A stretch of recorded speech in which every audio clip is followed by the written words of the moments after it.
আজকে আমি কথা বলতে এসেছি একটা $1 মিলিয়ন ইন্ডাস্ট্রির ব্যাপারে, যেটা হচ্ছে গার্ডেন রিচ মেডিয়াপুরের রেডিমেড গার্মেন্টসের হাট।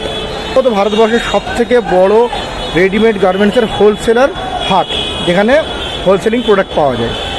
এবারে এত বড় একটা ইন্ডাস্ট্রি হওয়ার পরেও এখানে না কোনো ইনফ্রাস্ট্রাকচার দিয়েছে সরকার, না কোনো ভালো রোডওয়েজ ব্যবস্থা দিয়েছে। দেখতেই পাচ্ছেন কি অবস্থা, জ্যাম দেখুন, এখানে দেখতে পাচ্ছেন জ্যাম। এখান থেকে প্রতি বছর সরকার কোটি কোটি টাকা ইনকাম করে, তারপরেও কিন্তু না এখানে একটা ভালো ইনফ্রাস্ট্রাকচার দিয়েছে। এখানে একটা ফ্লাইওভার হওয়ার প্রস্তাব দেওয়া হয়েছিল আজ 20-25 বছর আগে, সেটাও হয়ে ওঠেনি। দেখতে পাচ্ছেন কি অবস্থা, মানুষজন কীভাবে যাতায়াত করছে। আর শুধু যে গভর্নমেন্টের ফল্ট বলবো সেরকম নয়, পাবলিকেরও ফল্ট আছে।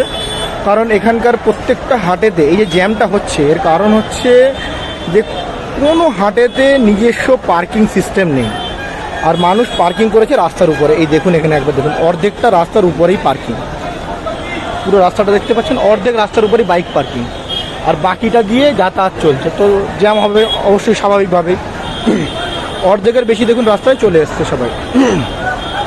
এবারে যদি আমি বলি যে সমস্ত হাটগুলোর পার্কিং ব্যবস্থা নেই, সে সমস্ত হাটগুলোকে ব্যান করা উচিত, যে যতক্ষণ না তোমরা নিজস্ব পার্কিং ব্যবস্থা করছো ততক্ষণ তোমাদের হাটটা ব্যান। এই সমস্ত আমার ওস্তাকার ভাইরাই আমার উপর গরম খেয়ে যাবে, তুই মাথা খারাপ নাকি, পাগল নাকি, হাট বন্ধ গেলে কী করে খাবো? ভাই আমি তো হাট বন্ধ করতে বলিনি, আমার বক্তব্য হচ্ছে পার্কিং কেন থাকবে না। আর শুধু হাট মালিকরা, এদের কি দোষ দেবো? শুধু হাট মালিকদের দোষ দিয়ে লাভ নেই। ব্যাপারটা হচ্ছে আপনার যে আমরা ওস্তাকার ভাইরা আছি, এদেরও সমস্যা আছে। এরা নিজেরা যদি বলা যায় এখন আন্ডারগ্রাউন্ডে গিয়ে তোমার গাড়ি রেখে আর 3 তলায় মাল দিতে যেতে, এরা যাবে না। এরা রাস্তার উপরে গাড়ি রাখবে, গাড়ি রেখে বলবে এই তো 2 মিনিটের মধ্যে আসছি, 2 মিনিটের মধ্যে গাড়িতে চলে যাবো। তো 2 মিনিটের মধ্যে গাড়িতে চলে যাবো, 2 মিনিটের মধ্যে লম্বা জাম হয়ে যাবে। শুনবে না এরা গাড়ি রাস্তাতেই পার্কিং করবে।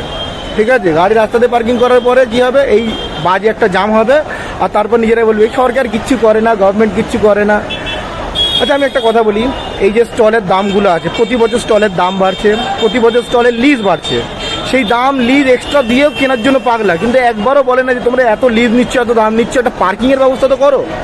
একবার নিজেদের গভর্নমেন্টকে তো বলে না, এই আশেপাশে যে সমস্ত বাড়িগুলো আছে তাদের যদি আজকের দিনে একটা এমার্জেন্সি হয়ে যায়, একটা অ্যাম্বুলেন্সের দরকার পড়ে যায়, তো এটা দিয়ে মনে হচ্ছে আপনাদের অ্যাম্বুলেন্স বেরোবে? রুগী মাঠে মারা পড়বে।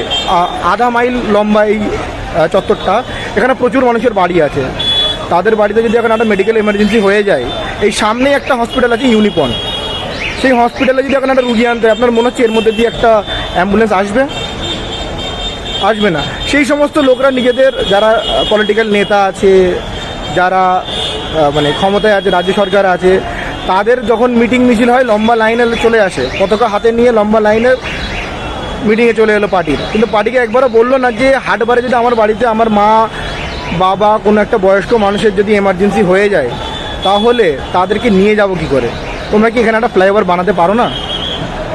না, মেডিয়াপুরি 28 নম্বর থেকে শুরু করে এই চত্বরে একটা লম্বা ফ্লাইওভার হওয়ার কথা ছিল, কিন্তু না, হলো না। এবারে বলবে যে গার্ডেন রিচ শিপ বিল্ডার্স আছে ওই জন্য হচ্ছে না, ওখান থেকে পাস পাওয়া যাচ্ছে না। নবান্নর পাশ দিয়ে যদি অতগুলো ব্রিজ হতে পারে, তো গার্ডেন রিচ শিপ বিল্ডার্সের পাশ দিয়ে কেন হবে না? একটা পাস লাগবে, কিছু বিশেষ ব্যবস্থা করতে হবে, তো করো, সমস্যা কী আছে? না, এইভাবেই চলবে। কারণ মানে আমি আগেই বলেছিলাম না যে সরকারের থেকে বেশি জনতা খারাপ। পাবলিক চাই রাস্তার ধারে টুক করে বাইকটা রাখবো, বাইকটা রেখে তারপরে শর্ট করে নিজের কাজটা গুছিয়ে নিয়ে চলে যাবো। নিজের কাজটাই তো সব, বাকি লোকেদের কাজ নিয়ে কী আর হবে? ভালো থাকবে, ভালো রাখবে, আর এটার কী ব্যবস্থা করা যায় একটু ওপিনিয়ন জানিয়ে যাবে।